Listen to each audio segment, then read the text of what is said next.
Well, thanks for joining. I appreciate you doing this. Absolutely. Yeah, it's great to get a chance to actually talk to you. I feel like I've been following you on X for ever and a day, and obviously we worked together on the book cover Hmm. for the Hierocles translation Yeah, that you put out, which, by the way, is fantastic. Like, I'm really I don't, glad to hear that. I'm proud of that one as well. I enjoy having it by my bedside. It's nice and small. Just thumb through it every now and then. yeah, yeah. In our group in Platonic Path, we recommend that book to pretty much everybody. It's kind of the starter book. So anytime somebody says, "Hey, like where do I start with this? How do I get going on the path?" and it's Hierocles translation, and we give them that one in particular. Say Yeah. this is the one that you would need to read. And Uh-huh. there is that one that's more academic that I think is like $200 or something like that. But Oh, wow, really? I did not yeah, realize that was my competition. It makes me feel better. yeah, I think it's you either pick the $200 one that's the kind of academic one, which is okay. Like it's a bit more of a dry translation, I think. Mhm. Um, and then the other one is the original Row translation that I think you based yours off of. Right, right. I did work from the row, and all I did was a little bit of readability editing, essentially. I believe the Mhm. original has a lot of run-on sentences, and they really like their arcane punctuation in 1800s writing. So Yeah, I just cut up some sentences while retaining the meaning, and it seems to have worked. yeah. I think I noticed some weird kind of wording that they used in there too, because I think I pulled up that original once to give somebody a PDF of it, and I was kind of shocked at how different it was from the kind of cleaned up translation that you did. It really helps with the readability on it a ton. It's great to The hear. Yeah, the little changes that you made. So Yeah. I that's uh great. I do love reading the old-timey writing though. And Yeah. every time I put out a public domain book using one of these old translations, I feel like I'm getting worse and worse at adapting into modern English because I'm getting more and more accustomed to the old-fashioned speaking and writing patterns where it makes more and more sense to me, where I'm like, well, this doesn't even need to be adapted, even though it Right. does. Yeah. Yeah. I know what you mean. Yeah, I feel like a lot of people got kind of introed to that with Thomas Taylor and all of his translations. Yeah. Oh, yeah. They can be very arcane sometimes, but at least he's very consistent in his language and everything like that. But it definitely takes some getting used to. Hmm. Right. Well, um, it really is attention span is the barrier with old writing because these guys were following a single thought through like four clauses in one sentence. Hmm. I mean, you And notice the same thing even just reading philosophy. I think that's oh the yeah, big for sure. difference when, you're reading a Platonic dialogue. I think that's the real challenge a lot of times is like Socrates will give you pages and pages sometimes of building up to something and then finally ties it all together. And if you don't have the attention span to kind of hold that All right. entire argument together, you're not really going to follow what he's talking about. By the time he gets there, you're going to be so lost. Right. Yeah. Right. Well, I wanted to ask you, so how many books have you done so far? I counted, I think, three so far. So my first was the hymns to the gods. That was a mixture of Orphic hymns and original poems to serve as hymns, and then I also I wrote all the introductory material myself for that one. That's that's the most that's the most me book out there right now, my most original one. And then besides for that, the ones that I've republished are I did a oh, who was the Stoic guy?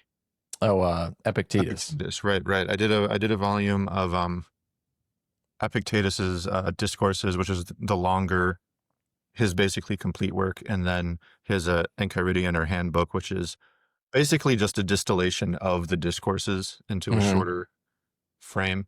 Um, and that was yeah, shortly after hymns. And then right after that was yeah, the Pythagorean Golden Verses with Hierocles commentary. Um, and then yeah, the only one after that is the most recent one, which is the complete compilation of everything by the Emperor Julian. including Yeah, all of I've his got that. letters. Got that And right then, here. yeah, excellent. I've got my copy too.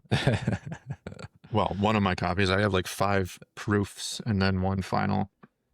Yeah, this thing is massive, by the way. I was just I shocked know. when it came in the mail. I was like, my God, this is huge. Yeah, And everybody who has talked to me about it has said, "Wow, I wasn't expecting it to be so big." yeah, but it's great. And Great for readability too. It's not like, I mean, it's not like it's big text in here, but it's not like super tiny. So, it makes it pretty readable. So, I think I just kept it 12 point. Um, yeah, I honestly I was surprised by the size myself because everything you hear about Julian, um, you kind of get the sense that like, oh, he's a footnote and we only have fragments left. Meanwhile, he's written enough to fill up what is this 600 pages of a 7 by 10 volume. yeah. Not that all of it is his. It's probably maybe 100 or 200 pages worth is writing by his friends, and then of course his detractors, which I included in there as well. Yeah, it's really nice to have that in there. So, yeah, just kind of an overview of what's in there. It seems like, we've got obviously all of his major works, the letters, which was great. I haven't really read any of the letters before. And so I was just kind of poking through those. And then, yeah, I thought it was great seeing the the stuff from Christians that were commenting on. It seems like it was mostly them commenting back on against the Galileans, but their Right. full thing. But that's how we even know about against the Galileans, right? Like Oh it all yeah, comes from the Christians. We don't actually have the original work of his. yeah. We only have whatever fragments were preserved by um, Cyril of Alexandria, and I first intended to include the whole rebuke by Cyril until I found out that, for one thing, that would be 600 pages on its own. Yeah. And for second, I think not all of it is fully translated into English, or else there's no transcript available of a translation of it. So the stuff that is from Cyril in here isn't the full work. There's more to it than that. That's what you're Yeah, saying. that's correct. That's correct. It was. Let me sum to it now. Hmm. Um, it may have been his introduction to his overall rebuke, and even then, it ran quite a while. Let's see his section here from 491 to 513, 13 pages. Um, Hmm. but even within 13 pages, he starts to repeat himself quite a bit. So Yeah. I felt pretty good about not worrying about including more than that from his Yeah. part. I mean, it's cool just to have it there, just to have that kind of contrast of, what other people were saying about Julian in his time. And, that's, I think what's great about this is it does give you a much more biopic kind of understanding of who Julian was as a person, not just him writing about other things, but, Right. those letters really kind of draw out who he is as a person a little bit more. Right. And, that's kind of one of the things I wanted to ask you is through doing this and reading all these different things from him, do you get a sense of kind of what kind of person he was? Oh, absolutely. In the process of making this book, Julian absolutely became my most admired historical figure of all time.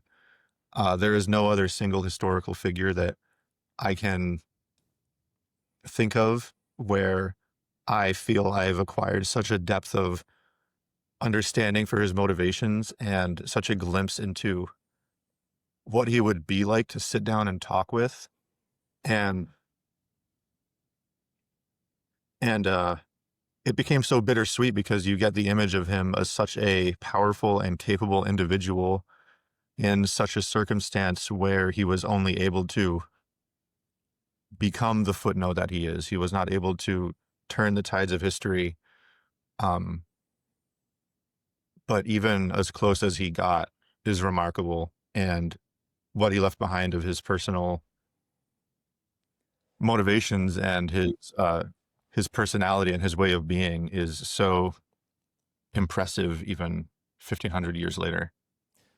Yeah, like what kind of sense do you get of him? Like if you sat down with him, I like to think about ancient people in that kind of way where I think it's easy to look back and almost imagine them as these sort of perfect marble statue type of people. Like they almost seem bigger than life. And when we're reading them, um, but do you get a sense more of like sort of aspects of his personality, things that kind of make him who he is? That's unique, that makes him that kind of unique character.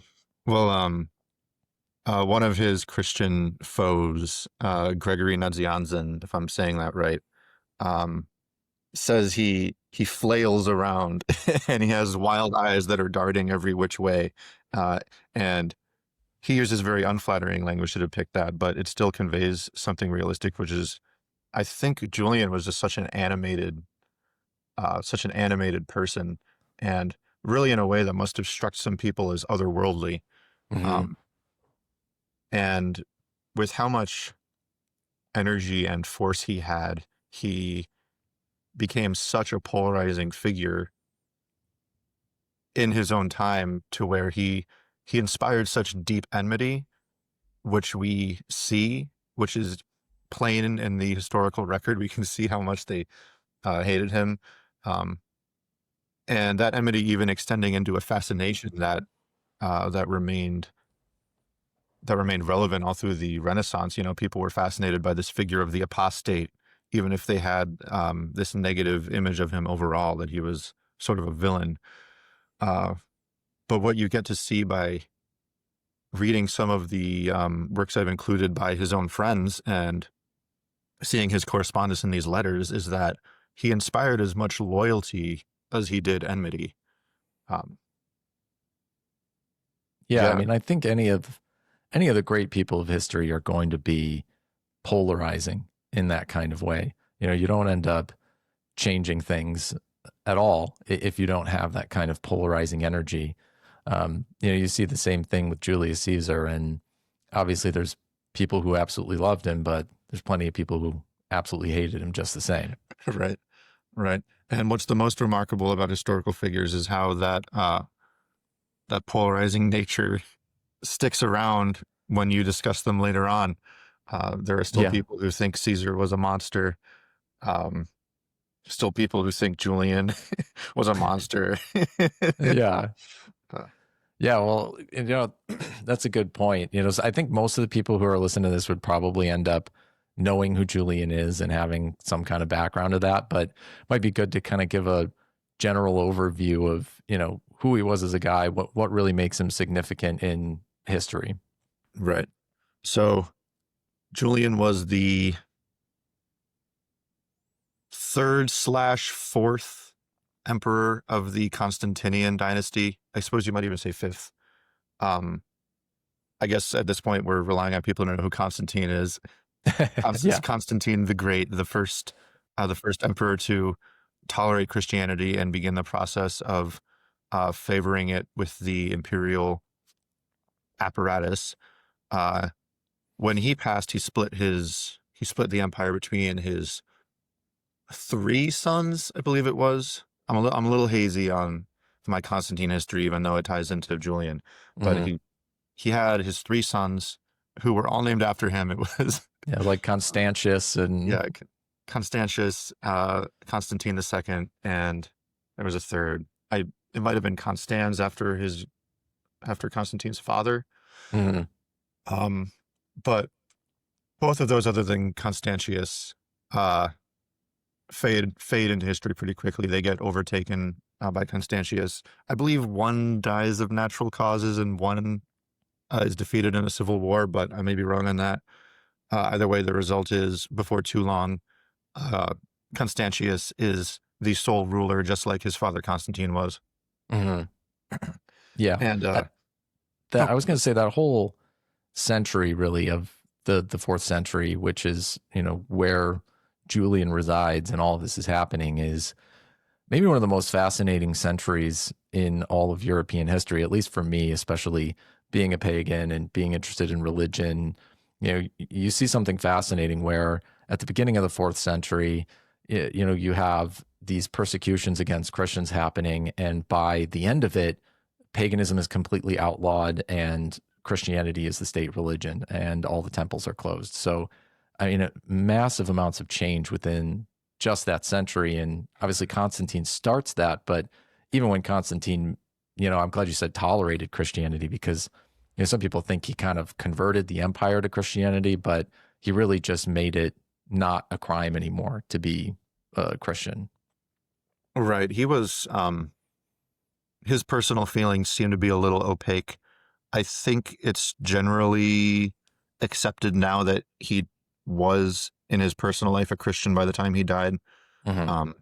But he was trying to be diplomatic and political about it through his reign. Yeah, the 4th century, I agree, is probably the most fascinating era of Roman history to me, even more so than the early imperial period with Augustus and Caesar. And I don't know why, it's just the contrarian in me that gravitates towards this later period where, perhaps because it's more of a problem to solve. Right. Well, it's almost You a puzzle. Like, Right. how do you really go from that to the other? Especially as pagans, it kind of leaves this question mark for us of like, hey, how did we go from we had it all to we had nothing? Oh Like, yeah, that's the turning absolutely, point, really. absolutely.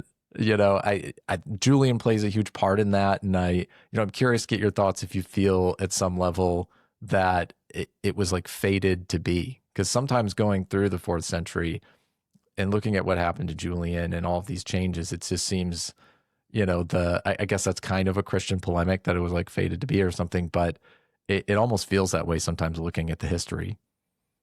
Yeah, I would say what is compelling about the 4th century for pagan revivalists is it's not just the polemic against Christianity um, that we are able to develop based on their behavior in this time. It's also how this period compels us to introspect about what had gone wrong with the Roman Hellenistic civilization and their spirituality to set them up for this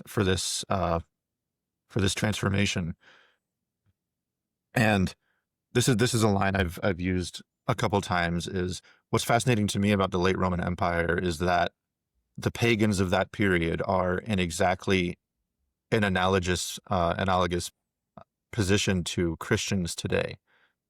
And Yeah, I I'm totally just agree. so I'm so fascinated going on Twitter and arguing with Christians who don't realize this, who think that I suppose they think that they can still turn the ship around and keep everything Christian, but Right.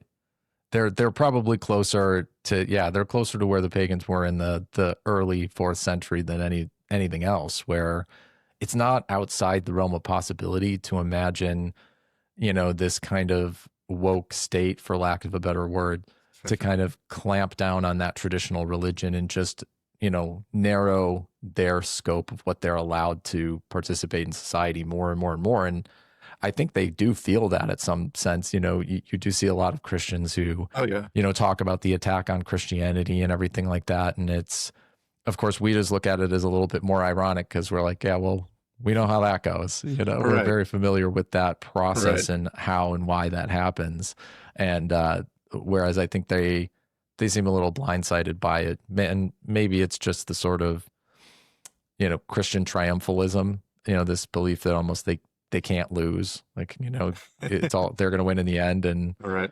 I'm sure the pagans at the time in the early 4th century thought the same thing. They probably thought like this is the religion that's existed for thousands of years. The temples are a huge part of our society and how we do things. That's not going to change. This little cult's not going to do anything, Oh yeah, right?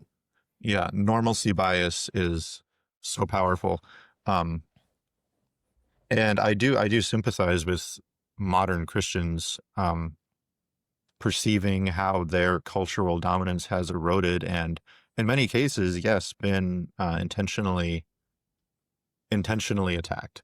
Mm-hmm. Um, no, of course, I can't be too sad because I do think that I do think that them losing their grip is what makes room for something better. But I'm also Yeah, wary that demonstrably the thing that has been trying to muscle in to take their place as the cultural meaning makers has been uh, a fairly anti-human ideology, I would say. And I don't want to get too far into that because that's more political than Platonic. But sure. No, but I agree. I mean, I think, you know, it's hard to not notice that side of it, and it could go both ways, right? I totally agree that Christianity losing its cultural dominance is an opportunity more than anything. It's this opportunity where we could have something different in that place, but we could have something better, but we could have something worse oh yeah, too.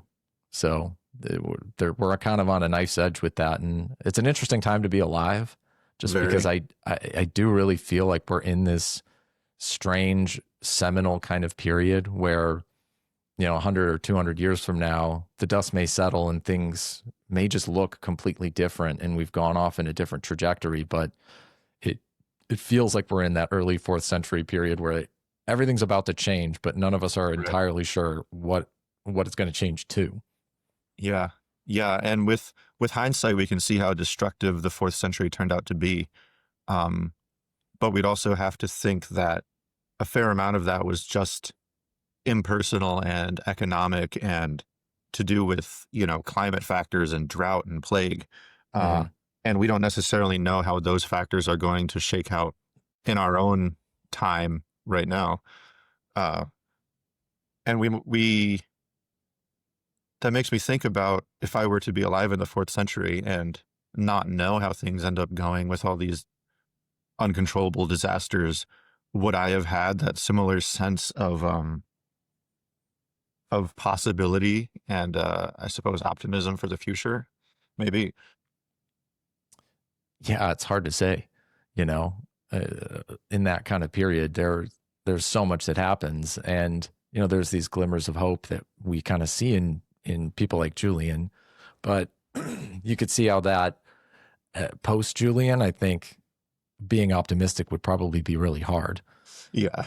You're like, Yeah. okay, we had our shot, and it's over now, and then you just kind of see, and that's part of what I find interesting about Julian too. I wonder if, in some sense, Julian's reign accelerated the anti-pagan sentiment afterwards, because you have Julian in around like 360, 361, taking over, having a very short reign, but Yeah. it's not really till after he's gone that you see things like the Theodosian codes that are really, really anti-pagan. There's a few of them before, and there's some of them that actually Julian himself wrote, which is I Uh, find interesting. We could talk about that, um, but afterwards, then it seems like the clampdown really happened, and I almost wonder if it is kind of like this polarizing response to a guy like Julian. I think there's certainly an element of that. Um, there certainly became a strong anxiety afterwards that, okay, we can never let another pagan become emperor. Um, but as far as overall cultural weight, um, I think my sense is that Julian wasn't successful enough to cause a huge cultural blowback against pagans, and part of that is just the logistics of travel time in the empire. Hmm. Um, his reforms weren't very far reaching because of that. He spent most of his time in Constantinople and then in Antioch, where those weren't even really the centers of paganism at that time. Anyway, he actually never got to visit Rome itself, which was the seat of the traditional cult, where the Vestal Virgins were still active. The statue of Victoria was still in the Senate. He never got to Rome before he fell in battle. Um, Wow, I didn't know that. So he had never been there at all. no, no, he spent his whole life in Gaul and in the East. As far as Italy, he made it to Milan when he was imprisoned by Constantius briefly. And Yeah, that's which about it. was, Constantinople and Antioch at that time would have been much more Christian anyways, right? Yeah, well, um, people say about Antioch, it was kind of had its own thing going on where it's nominally Christian, but then really they're very they're very luxurious and Mm. hedonistic, I suppose, was the stereotype back then of the Antiochenes, and even the people of Constantinople as well, with all the eunuchs running around in their fancy silks, which is that's another thing that's so interesting about the fourth century and the sort of reversal of role between Christians now, where Christians Mhm. now being the traditionalists are the ones very much against, I guess they'd say decadence like that. Right. But back then the perception was that uh, the Christians were the more licentious ones because they believed that if you do something wrong, you just have to go to confession and then you're good. And a lot of them Really? were taking that route. That Yeah, that's so interesting. Yeah, I didn't really know that, yeah, it's it would have been the pagans who are the stodgy conservatives, and yeah, the very, the, very much the so. new cults like, yeah, you can kind of do whatever you want. It's no big Well, it's deal. um clergy and monks and such would have, not to say that they were partying, they were certainly, they were following their moral codes as they were supposed to, and people did note that as far as very pious Christians went, they tended to be very clean in that regard. But Mhm. there's this sort of meta process going on at that time where the church is careful not to alienate the mob right as they're starting to hit their stride in public influence, and so Mm. they haven't really begun their huge, I suppose, concern with morality and sexual morality and things like that at that time yet. Right. They kind of open it up at first, and it's more anything goes to kind of get everybody in the door, and then afterwards there's more of a clampdown, is kind of what you're saying. Oh yeah, Yeah. I mean, that makes sense. I think that's an effective strategy, at least, to not totally alienate people. I mean, if you come out with something and you're promoting kind of what the desert fathers were doing, like hanging stones around your neck or whatever, or yeah, sleeping on the ground, it's not really going to be all that attractive to people. But it seems like there was this big attraction to Christianity at that time, just the same. And I kind of go back and forth where you'll obviously get the Christian polemic where people say, "Oh, well, everyone just converted," and it's clear from things like the Theodosius and the laws that were being put in place that it it wasn't just everybody converted. There was some force going on, but I don't think you can deny the fact that there was a fair amount of people who did just kind of easily convert or go with the flow, so to speak. And oh yeah, I I absolutely. I think the analogy to maybe the woke stuff today is maybe a good example of that, where people have kind of adopted this perspective, even if they don't totally believe it. There's a lot of like going with the flow, like, oh yeah, that's the new thing, okay. And I'm Oh yeah, curious for if you sure. think that's similar to the dynamic that was going on then. Oh, definitely, definitely.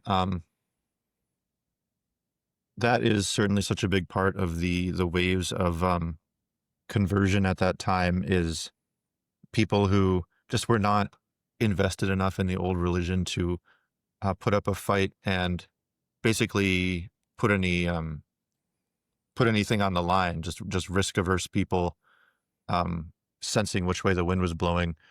Uh, but I also kind of think that's just a human constant. That Hmm. is, every society is going to be like that. The majority of people will always be like that. And so, what is probably more important to examine is the vanguard who uh, Hmm. who created the conditions where the wind did start to blow that way. And a big component of that is certainly the ways in which Christianity made itself desirable compared to the old religion, in certain ways, and especially to certain demographics. Yeah, I mean, I look at that as a lesson for us today. I'm very concerned with obviously how we how do we get back to a place of more cultural dominance? Because, you know, I don't like to be particularly triumphalist about paganism quite yet. I think people sometimes don't appreciate how much of a minority we really are. Yeah. You know, we are uh, in the millions compared to, you know, Christianity at about 2 billion people worldwide. Are we Um, even in the millions? That would be Even that's maybe questionable, right? Like I think in the United States we are but the data is pretty bad on it. What I've looked up, it's hard to parse out, you know, who's a pagan versus Wiccan versus this or that. You know, it's a little bit of a nebulous concept that they don't yeah, sure. track very well, anyways. So it's hard to get good data, but it does seem like there's millions in the United States, but it's probably low. It's, you know, maybe like 1.5, 2 million, something like that. Which Right. in a country of 350 million people, it's not a lot of people, really. We're under Right. 1%, right? Way Yeah. under 1%. And then Europe is kind of similar. You know, we see these kind of trends back to it, but we're a big time minority. And then, you know, if you want to get more granular with something like Platonist pagans, it's like we're a Oh, minority within a minority.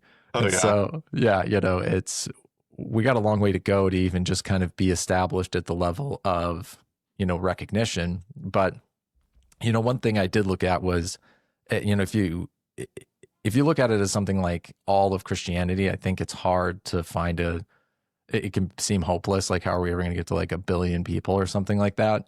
But if you look at it more like, take Orthodox Christians in the United States, there's really not that many Orthodox Christians in the United States, and yet they still exert a pretty strong cultural influence, especially at the moment. And Exactly. so, you know, you don't need more than, you know, a million people all rowing in the same direction to make a splash. Right. Oh yeah, exactly. And I mean, even think about what Christians were able to accomplish in the imperial period with a very small population to begin with. Yeah, I I mean, would say one organization of 20 people that is well constituted exerts the influence of 1,000 people who aren't organized in any way. Um, so that's hopeful in one way, but also discouraging in another because it seems like the internet makes the promise of making it easy to bring people together, but then in practice it makes it hard to organize anything solid because of the optionality that it introduces, where people start to see too many choices out there and not want to commit to any one thing. yeah, yeah. There's like a spiritual hypergamy going on or something, you know, like there's always some cult on the horizon or some group on the horizon where, oh, maybe I'll hold out for those guys. Maybe they have what I'm looking for, Yeah, you know? yeah, Yeah. I mean, we experience the same thing, you know, as a group where it seems easy enough to get people in the door to be interested in what you're doing. But like you said, that commitment end of it is difficult. But I also feel like there's, you know, some of that's incumbent upon the groups themselves to make that commitment more formalized and for us to, in some sense, take ourselves more seriously. That's part of the reason why we ended up founding Platonic Path as a church in Montana. Mhm. Is you know, I really want to have more of an actual spiritual local community be the sort of beating heart of everything that we're doing. And I've realized that the same thing you're saying about the internet, where it's like you're going to have these kind of non-committal people on the internet no matter what, because they can always just turn off their Discord and go do something else, I guess. Yeah, yeah. But it's not quite the same when you've got that in-person community growing. Right. And I think something that is slowly being realized is that the beginnings of a formal community are in specific bonds between individuals. Uh, Mm-hmm. so if you're going to use the internet for anything, I suppose it's to cultivate those bonds, and that's the most productive thing you can do with it. Yeah, I think that's a great point. I mean, it's kind of like a step one where it's great that, yeah, you can forge that connection with somebody, but it has to at some point spill over into real life, or it's never really going to have that what it needs to really grow. Right, right. Um, One thing that's come up in some conversations with other people in our little Platonic corner Hmm. is the idea of a secret society model, Hmm. which seems to have been very successful um, in preserving and spreading unorthodox religious ideas in, for example, the 1800s or earlier. Um, that seems to be an avenue worth investigating. Yeah, like the kind of esoteric order, maybe the Golden Dawn kind of approach. Right. Yeah. It seems to give kind of a scaffolding for taking things seriously and for I suppose imposing obligations on people which are necessary. Well, yeah, I think one of the biggest challenges that I've come across in this is, like you said, having, I hate to use this word, but having kind of a safe space to explore spirituality in that way, because there is a sense that what we're doing might come off as silly, right? I think Right. for somebody that's starting new and to worship the gods or give incense to them, say the Orphic hymns, there's going to be a sense of feeling maybe a little silly when you're doing it. Oh yeah. But you have to be willing to be silly at the same time. You have to, Yeah. you just have to lean into it. And I Yeah. think the secret society model does kind of help you that, where it's like, hey, the door is closed. Feel free to dive in, and you don't have to worry about. You can kind of leave your public persona at the door Right. and really enter this in a more earnest way. Yeah. I'd say the other model though than the secret society one would be what we've seen with the heathen communities, which I think have been very successful Right. in Yeah. I was growing about to these in bring them up. person. And that's much more of like a public religion kind of Hmm. model that they took with everything and making it simple. Hmm. Yeah. You're very right about the silliness aspect, and I think that's something that more and more people are going to realize as the internet turns into this ocean of slop. Is really for the past 10 years, one of the big cultural influences of the internet has been to uh, stifle to stifle silliness with this label of cringe. And Uh, like being cringe became one of the ways to get the eye of Sauron turned on you and have millions of goyim watching TikToks about how weird you are. yeah. but I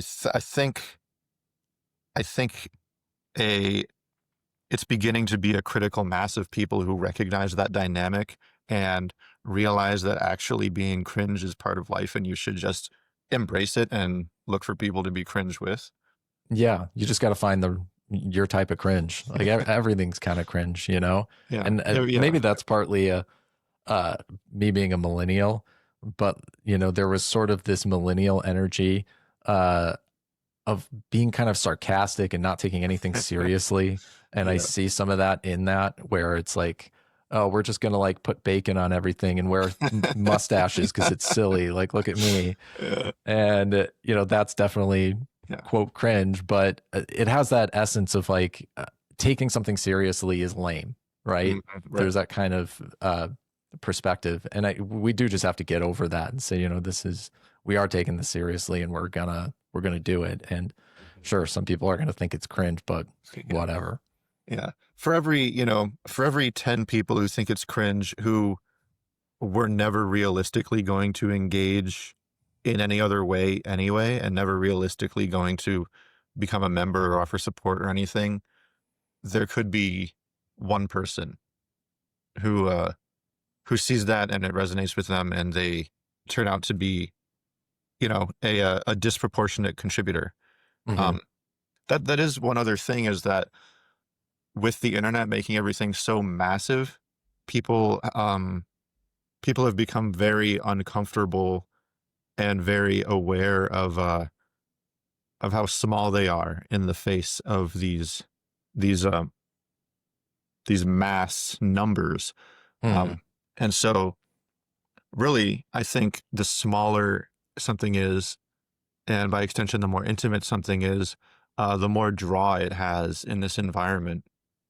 Um, where, if you're one person out of 10, you are 100 times more important and valued in that context than when you're one person out of 1,000. Yeah. I think that's part of the draw that we got to lean into in our groups is that, and I try to use that even in an inspiring way for people to say, hey, there's the downsides of the pagan movement, which is that we don't have the churches in every single town. We don't have the temples everywhere that you can just go to. We don't have this sort of inbuilt community. We don't have, all of this apologetics or other type of things that these other groups do because they're big and they've been around for hundreds of years, unbroken.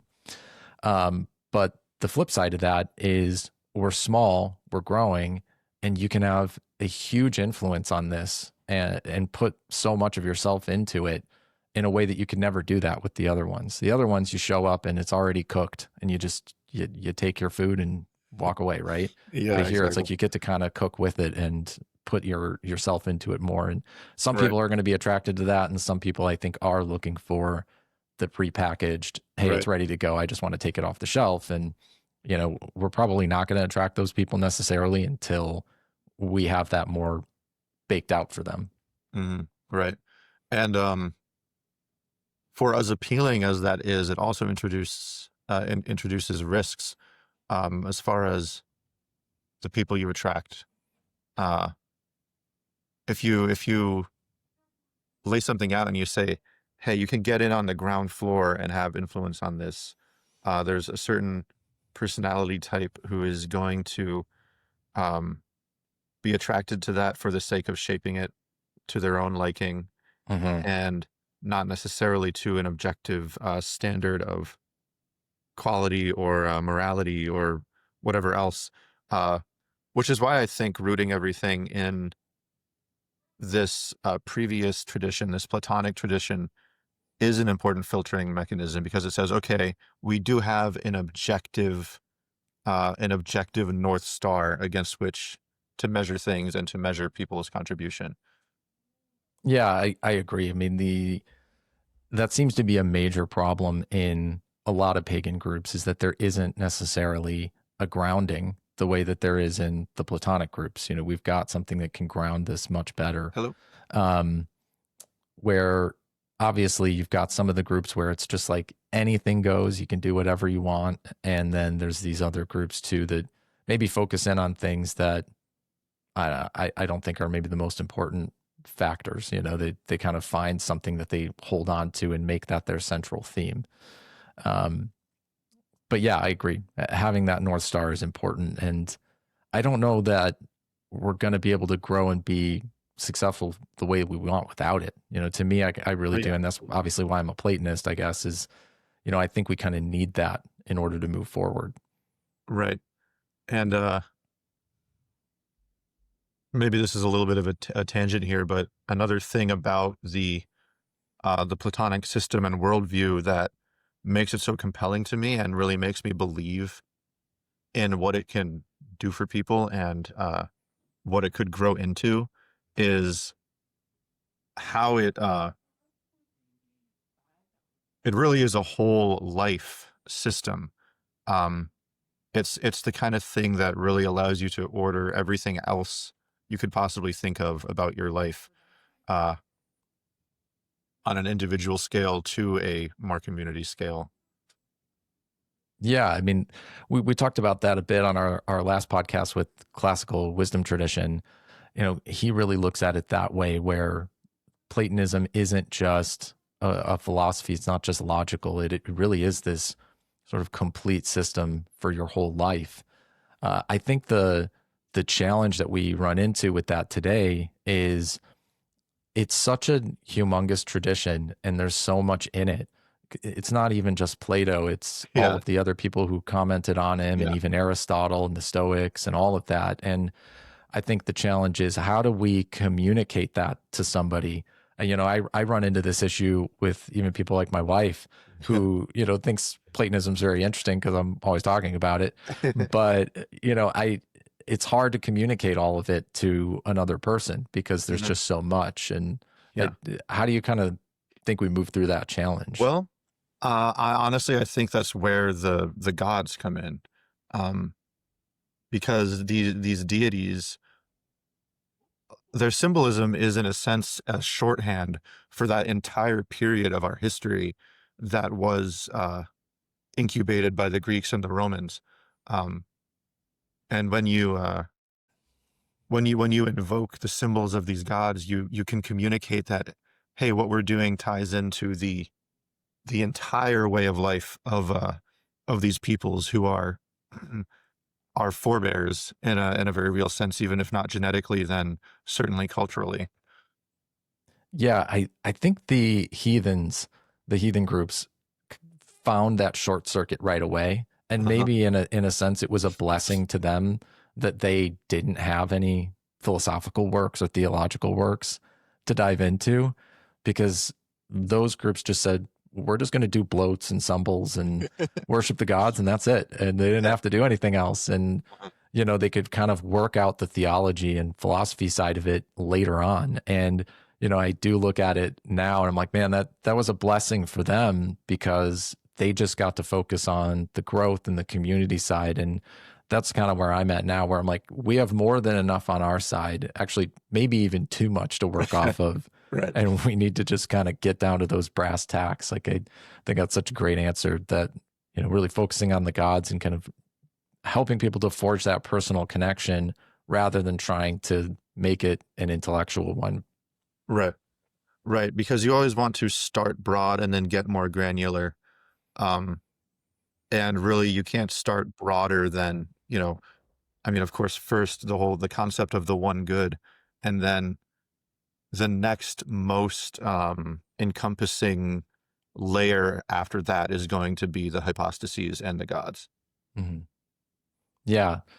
Yeah. I mean, I do see too, and maybe the benefit on our side is we do have so many people that are so well versed in the philosophy theology side, that at the very least, I think we've got a sort of burgeoning priest class, so to speak, and it does remind me a bit of early Christianity, where I'm sure some of the first Christians were way more intellectual, and they're the kind of ones who were the true believers, the guys out in the desert, doing all the crazy stuff. Yeah. And sometimes I feel like I'm that kind of at that kind of phase, right, where there's a lot of these people who are really far into the weeds with all of this stuff, and we just need to get to that point of communicating it in a more accessible way for people. And Yeah. yeah, I think, yeah.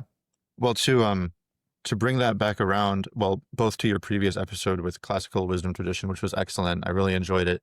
Um, and you guys discussed the practical virtues Mhm. and the need for this whole other support basis of our tradition being essentially the uh for lack of a better word, stoic style morality of you know take care of your own affairs with this certain attitude, this sort of I suppose I would say this yoga of non-attachment that the Stoics Mhm. cultivated.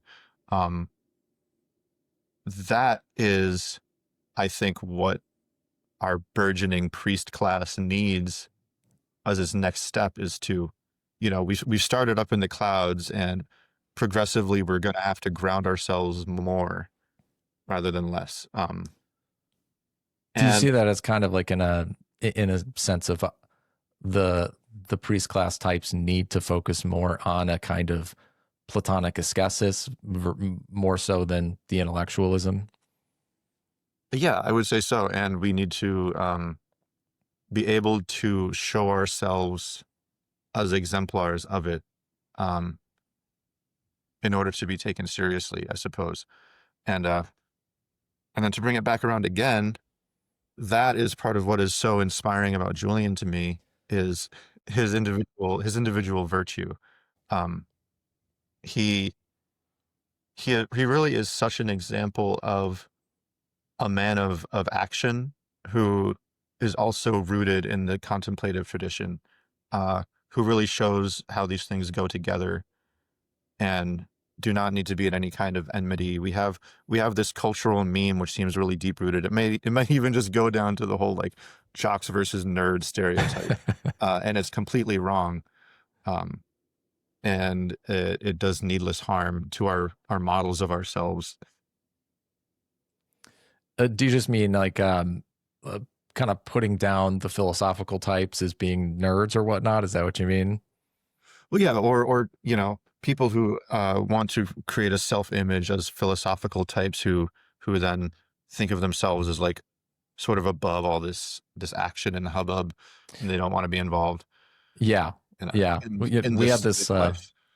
debate in our group a while ago that was we kind of called it knights versus monks, you know, and it's like we Huh. shouldn't think that we have to become these monks where we're like removed from the world and we're not, you know, we're above all of that kind of stuff. Like we're gonna have to get our hands dirty, really, is what it boils down to, and you know, just focusing purely on the intellectualism side of it's not really going to get us there. Mhm. Yeah, we can get kind of lost in that. But Yeah. yeah, that's great that, you know, Julian, I think, can be kind of a sense of a pagan saint for us in that kind of way of a, Mhm. you know, the guy who against all odds went up against it. And, you know, he didn't make it, I guess, but his virtue in doing it is more than commendable. Well, yeah, for someone to try and never waver, even as they fail, is sometimes the best we can hope for on the scale of individual effort and individual virtue. And I suppose if you want to read even more into it, we can say, you know, if Julian had something like more of a church behind him, he could have succeeded. Um, and then Yeah, you if think, he, well, you need to build out the church out of the bricks of individual people practicing civic virtue. yeah, no, that's great. That's great. Very true. Well, uh, I'm kind of curious as what are you working on now? What's next after Julian? Do you have anything in the hopper? Well, the next thing that I'm going to be publishing that I've completely made myself is a sort of a history slash manifesto of the development of religion in the West since antiquity. Uh, I've been tinkering with that on and off for like 2 or 3 years now. I've made a good amount of progress this year, but like at this very moment, it's a little bit on hold because I'm working two jobs Hmm. and I haven't had so much time for writing. Um, but I'm going to be tracing basically how our religion has developed from, you know, the very earliest animistic stages down until what is happening now with the disintegration of Christianity and the competition for a new meaning system. And I suppose to summarize the thesis of the whole work is that religion does just describes the process of determining priority and meaning. It's our meaning making apparatus, and in that sense, it's completely inherent to a human being and to human society. There's no such thing as an irreligious society, and Hmm.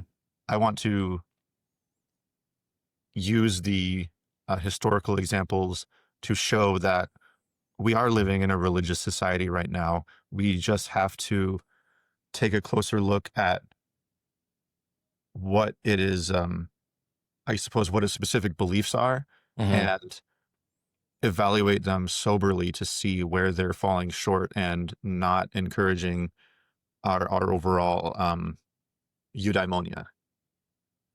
Yeah, that's such a big topic. That's great. Um, there's so much there to unpack.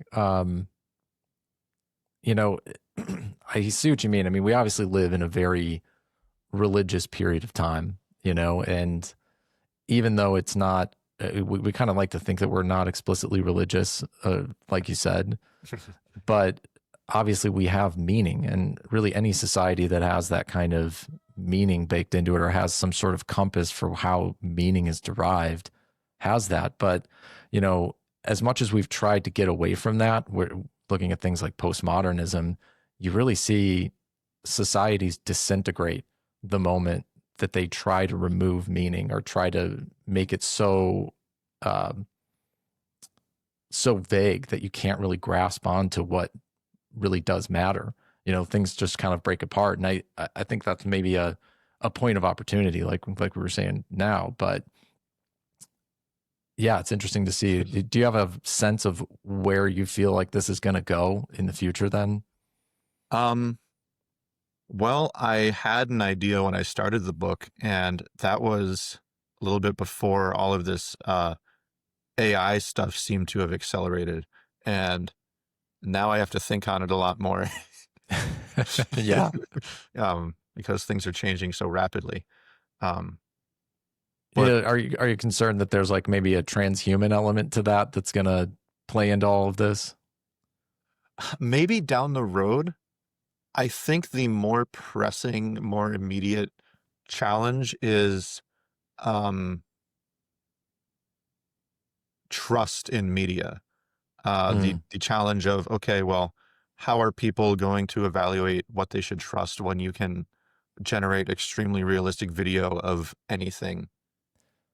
Um, We're already kind of there too. yeah, Even just going through, things I see on the internet over the last few days, there's multiple times where I've seen something that looks fairly real and I find myself doubting it.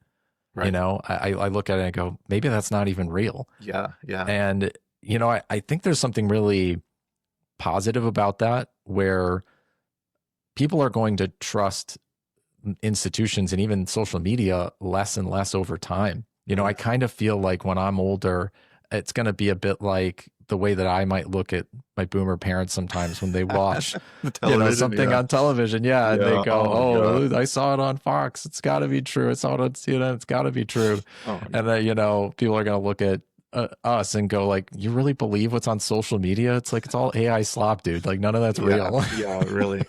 Just as an aside, TV is so insane. I use an ad blocker on everything. Hmm. I filter ads from my life as much as I humanly can. So if I ever stumble across someone watching TV and like commercials pop up, it's like peering into a different world. It's like interdimensional cable from Rick and Morty. It really is. I'm the same way where, I'm only watching stuff that has no ads. I even pay to get the ads off of YouTube and stuff like that. So I don't see them there. And yeah, occasionally like I'll be at my parents' house or somebody else's house and they'll have the TV on and I'm like, this is insane. Like Yeah, it's such propaganda and they're obviously manipulating people so much that I I know. couldn't imagine if you sat in front of that thing and just watched it for hours a day, what that's doing to your mind. I can Yeah, understand why some people are the way they are more after I yeah, learned that about them. yeah. It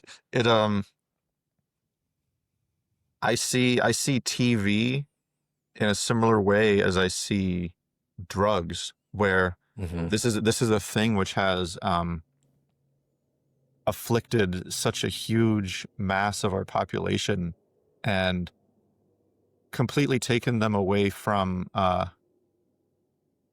any sort of present meditative consciousness that would keep them grounded in reality. And I suppose that's one of the great contributions I think Platonism can make is it's a technique of sobriety. Um, the Buddhists also claim this and preach this and practice this specific aspect of it, which is have some stillness and some self possession, and that is step 0.1 to having any kind of contact with reality as it is.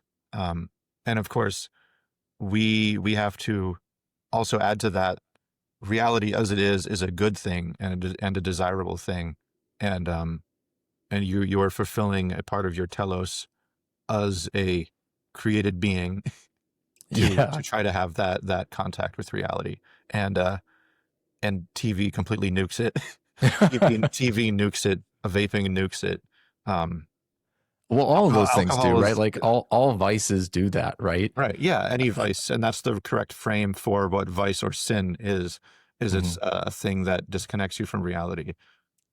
Yeah, that's such a good point. And, you know, that's part of the reason why I'm a big advocate for meditation. And I really don't believe that meditation, as we understand it, is some purely Eastern concept.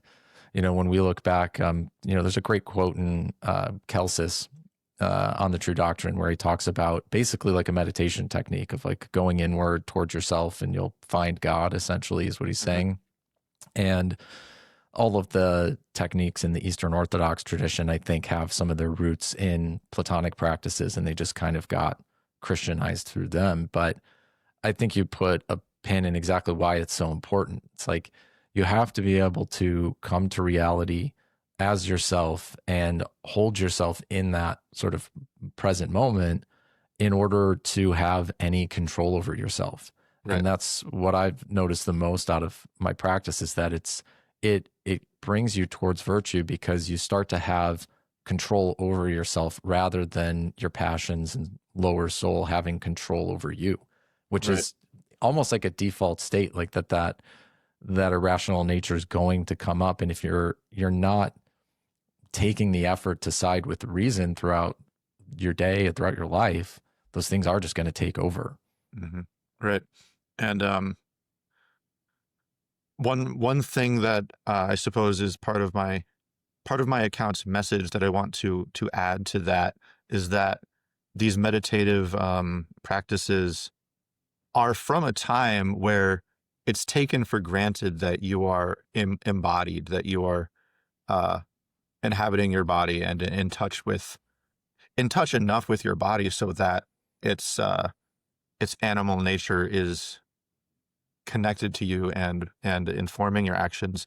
And I think the development of modernity and drugs and distracting technology is that it takes us a step lower. It takes us underneath our body to where, how do I put this? An important step before coming to meditative stillness is to re-inhabit your body and the range of motion you're capable of, and just your motor functions, and recalibrate that, which is why I advocate for Qigong and yoga and really any sort of sporting practice or combat sports. I think can be good in that regard too. Is people need to inhabit their body in order to have the basis for going above it. Yeah, I don't think it's a coincidence that philosophy, in a sense, grew around things like the gymnasiums, and that was a common place for people to start talking about these kind of ideas. And being in your body is not anti-philosophical in any ways. I think what you're saying is really you need both of those. And I agree that things like social media, drugs, all of those vices do, in a sense, either take you out of your body or distort your relationship with it. And with it, your mind as well is kind of being distorted. But all of those things are pulling you away from reality. And, Platonism at its core is we're trying to align ourselves with reality because in some sense, reality is aligned with God. Right. Exactly. And our relationship with the body is to order it, right? We're in this position where we can exert the positive,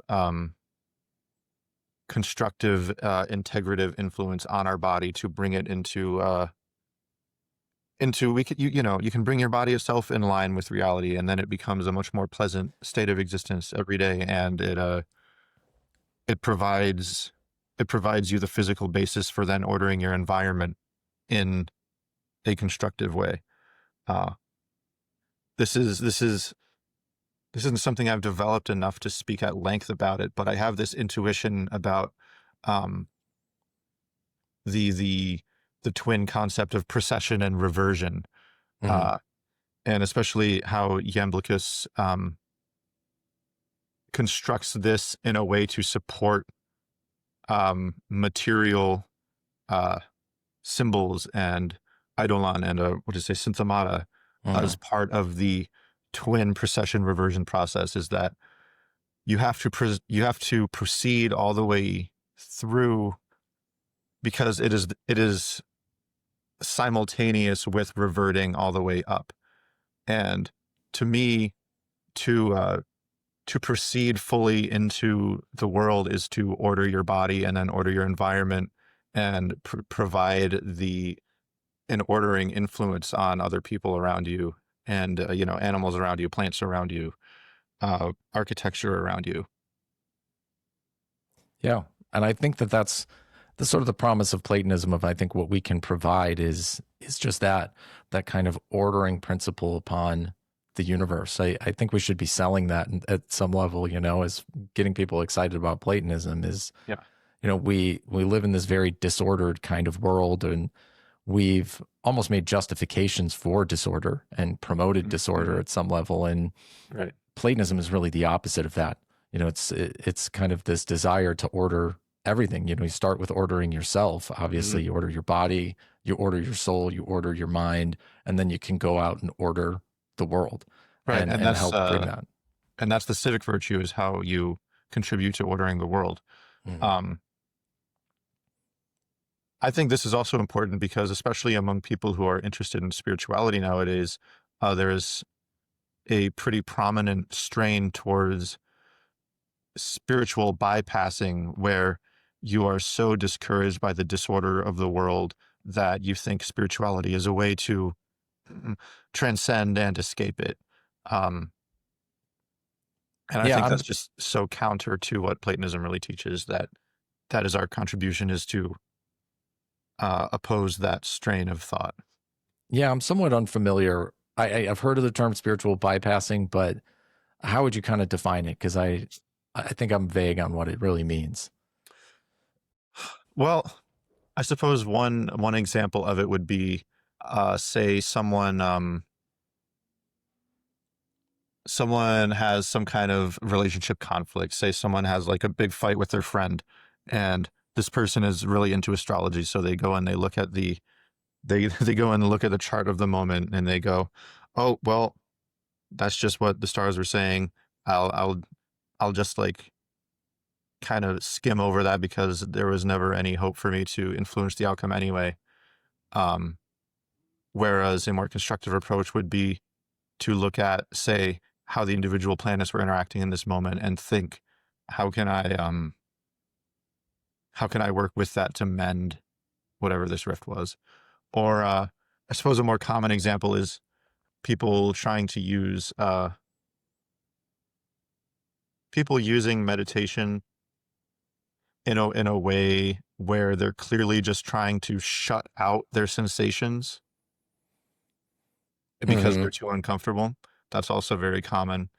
So that's probably the more traditional definition of spiritual bypassing, is to try to fly over what's going on in your life using some kind of spiritual technique that makes you think that you're transcending something, when really it's more like repressing.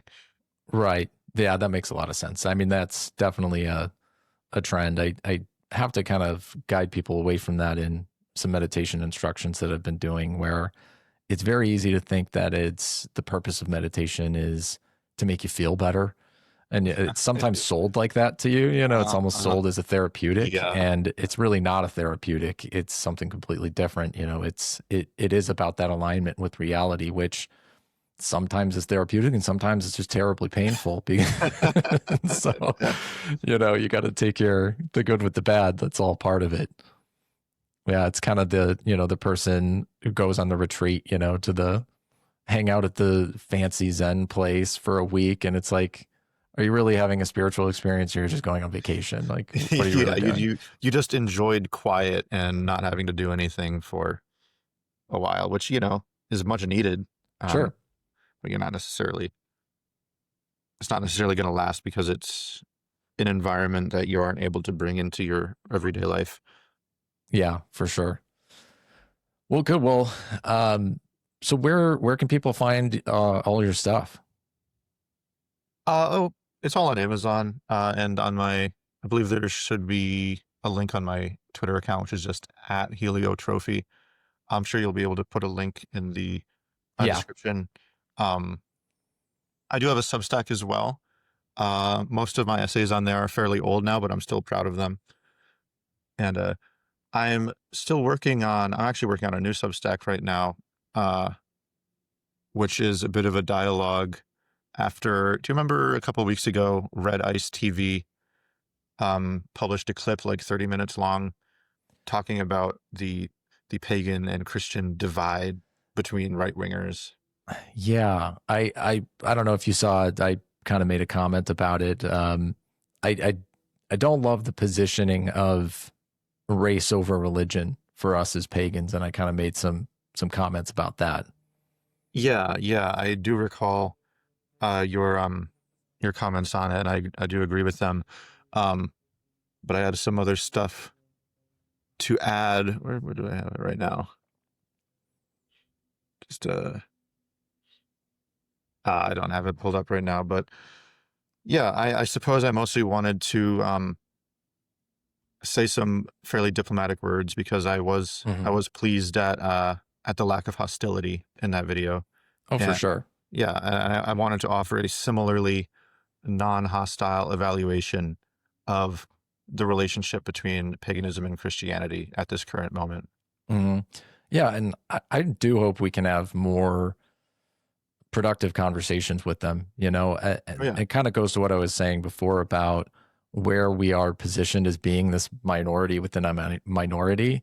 Um, I don't think it's to our benefit to be extremely antagonistic towards Christians all the time. I don't think that's going to be a huge benefit to us, but I don't know. Did you kind of similar thoughts or no? well, my honest position is that I have no problem with Christianity except for the problem they have with us, Hmm. and I would be happy to be in any kind of dialogue or relationship with a form of Christianity that didn't believe the gods are like evil demons.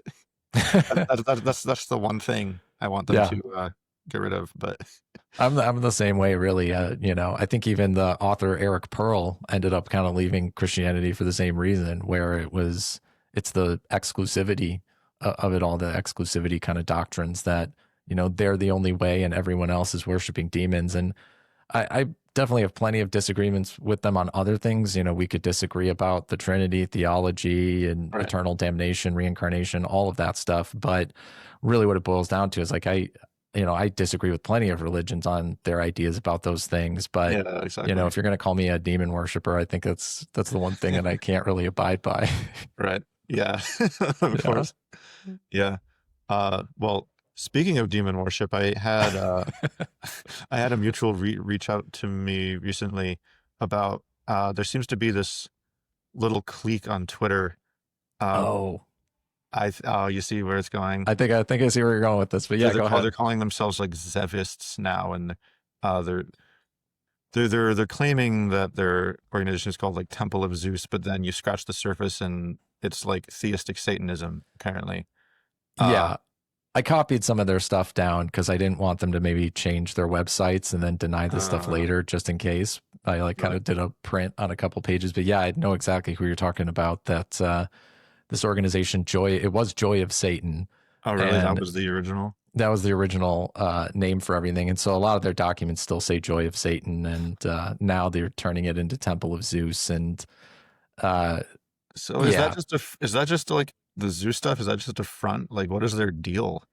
I don't know. It's all new. I mean, I looking at their website, I don't know a ton about them, but it looks like they've been operating since like 2012, and they just did this switch over to Temple of Zeus now, like this year. So, they went 13 years of being just Satanists, and now it's no, no, we're Zevists and worship Zeus or whatever. And I think their thing has always been that um, they kind of take that Christian presupposition that the gods are demons as correct, I guess. They kind of say, yeah, they are demons, but the demons are good.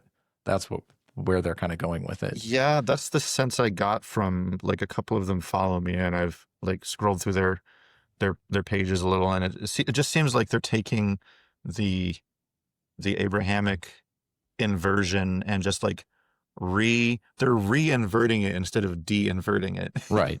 Which yeah, I I think it needs to be just completely reframed, right? well, Like yeah. we just don't need to accept the Christian framing that they were demons in the first place. And Well, yeah, and it makes it ambiguous as to whether you like I don't know. I just think there's no point in trying to rehabilitate the figure of Satan at all. I think No. it's an unambiguously negative figure, and there's no reason to try to claim it or anything. Um, it seems like pointless antagonism slash edginess. Yeah. Well, unless you're a Satanist, then I guess you probably think differently, but I guess so. that's kind of how I look at those guys. I don't know. I'm definitely not a fan, but at the same time, I kind of get the impression that things like that are just going to fizzle out on their own, or, he'll have his little clique of people that are doing that. And, Yeah. I hope we don't have to Oh. argue against it. And I hope it doesn't Yeah. get picked up by Oh. Christians and then used as a cudgel against the rest of us that, hey, you guys are all Satanists. And it's like, I think that's what we're all kind of concerned about, right? We all, a lot of us would probably consider ourselves, Zeus worshippers, Jove worshippers, putting Zeus very high up at the pantheon, if not the highest. Mhm. And so to hear that kind of stuff is, we get beaten up enough by plenty of different people, and we're like, oh, geez, this is going to be, Yeah, it's going to be a mess. Were you around Twitter when the fake pagan heresy of the week was Mark Brahman and his Oh yeah, crew? he Oh, kind of boy. fizzled out too, right? Like, Yeah, I haven't I heard don't know anything about what's him in a long time. the apple onions. I think Demosthenes used to call him the apple onions. The apple onions, Yeah. instead of the apple onions. I like that. Yeah, gosh, they were at least funny. Like, they were at least coming up with original material. Like, what is Sure. it? Vulcan and Odin are secretly Jewish figures kidnapping white women. That was Yeah, it's like Dionysus, I think, was really Yahweh or something like that. Like, I can't remember. Yeah.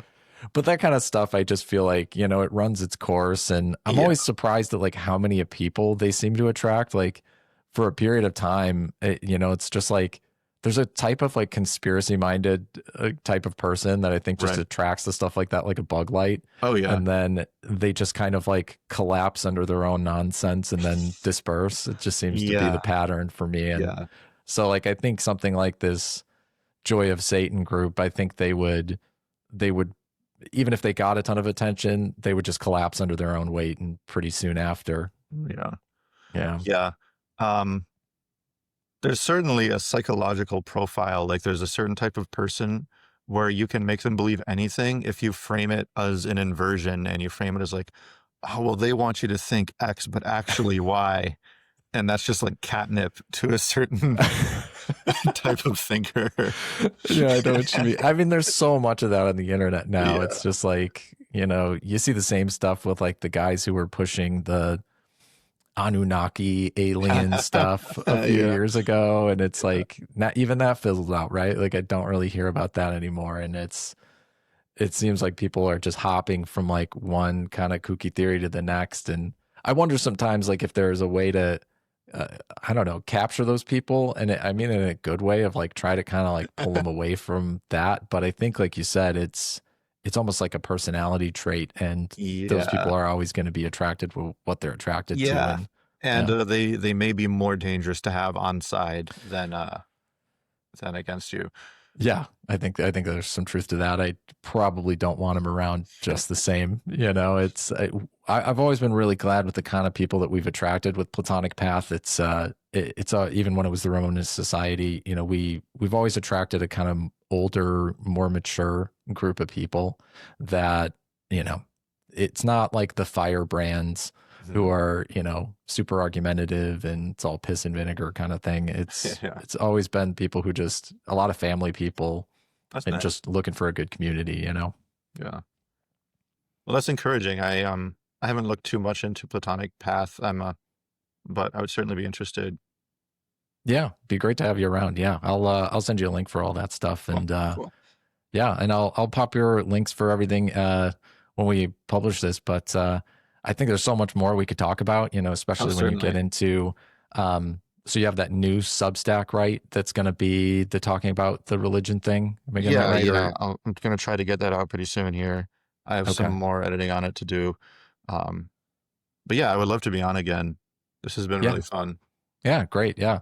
Well, yeah, I'll have you back, and looking forward to more of the stuff that you're putting out here. I mean, you always put out great stuff, and Thank you. I'll plug it for you. If you don't have this, get yourself a copy of the complete works of Julian. It's fantastic.